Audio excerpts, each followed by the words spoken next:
Lyra Vale had learned 3 crucial things during her 8 months on Kethera Prime. Never turn your back on a storm ridge.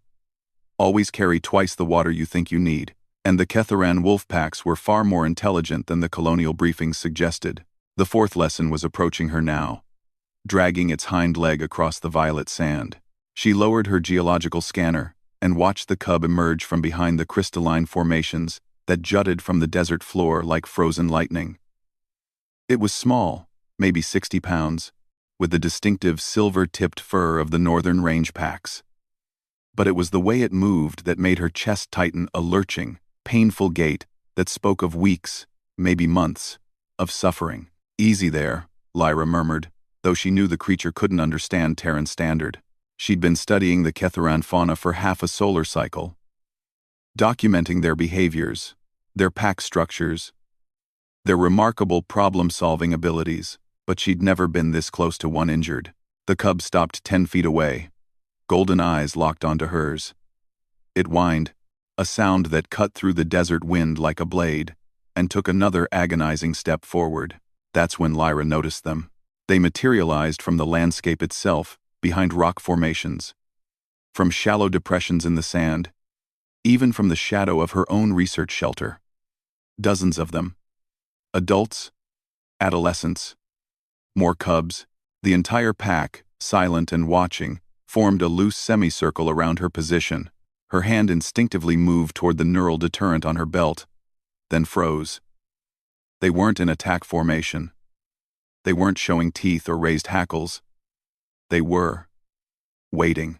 The injured cub, Lyra would later designate him Tovik in her reports, took another painful step.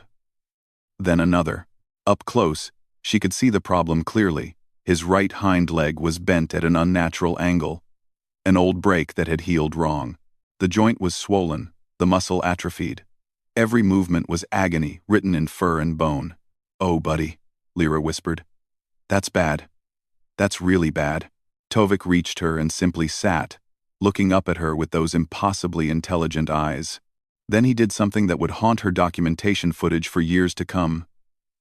He lifted the injured leg and held it toward her. A gesture so deliberately human, it sent chills down her spine. The pack pressed closer.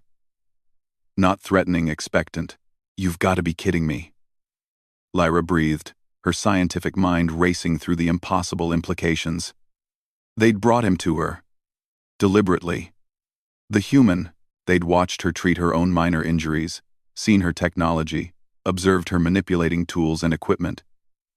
And somehow, through whatever complex social intelligence drove their pack dynamics, they'd decided she could do what their own instincts couldn't: fix him. "I'm a xenogeologist," she said aloud. More to steady her own nerves than communicate. "I study rocks. I'm not a veterinarian. Hell, I'm barely qualified for human first aid." An alpha, distinguished by her greater size and the intricate pattern of scars across her muzzle, stepped forward. She made a low sound in her throat, not quite a growl, not quite a whine. Then she looked at Tovik, back at Lyra, and sat.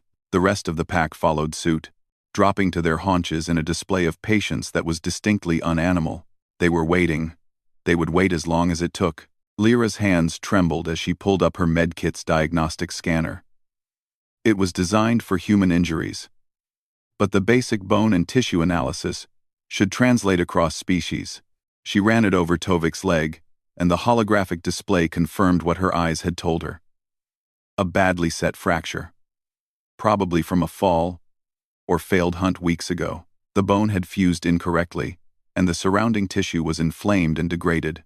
"This needs surgery," Lyra said, showing the display to Tovik as if he could understand. "Re-breaking. Setting. Stabilization. I don't have the equipment. I don't have the training." Tovik whined again and pushed his leg closer to her hand. The pack hadn't moved.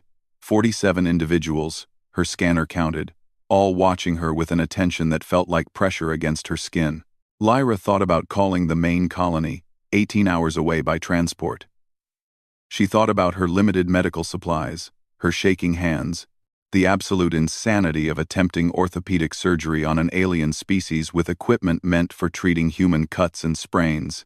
Then she thought about what would happen if she refused. Tovik would continue suffering until the pack either abandoned him or he died. And these creatures, who had somehow recognized her as something more than just another predator in their territory, who had made the cognitive leap that different intelligent beings might help each other, they would learn that humans were not to be trusted. "All right," Lyra heard herself say. "All right, I'll try." She worked for 6 hours. The pack never left.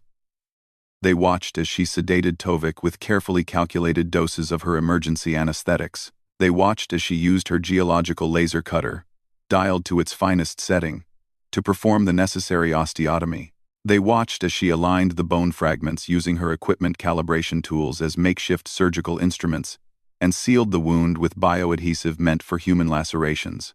When she finally sat back, exhausted and covered in violet sand and blood, Tovik was breathing steadily, his leg properly splinted with materials from 3 different equipment kits held together by determination and improvisation.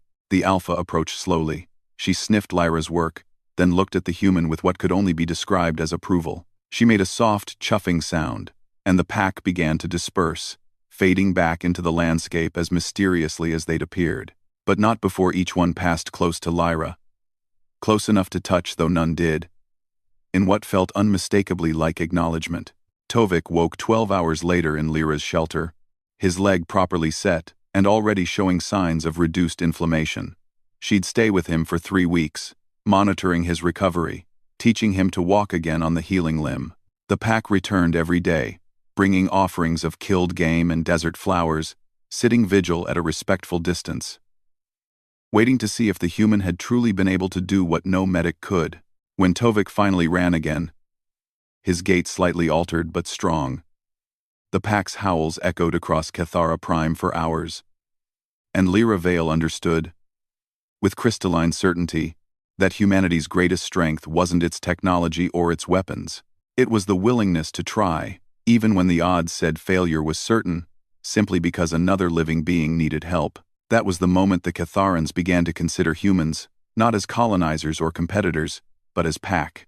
And in the end, that made all the difference.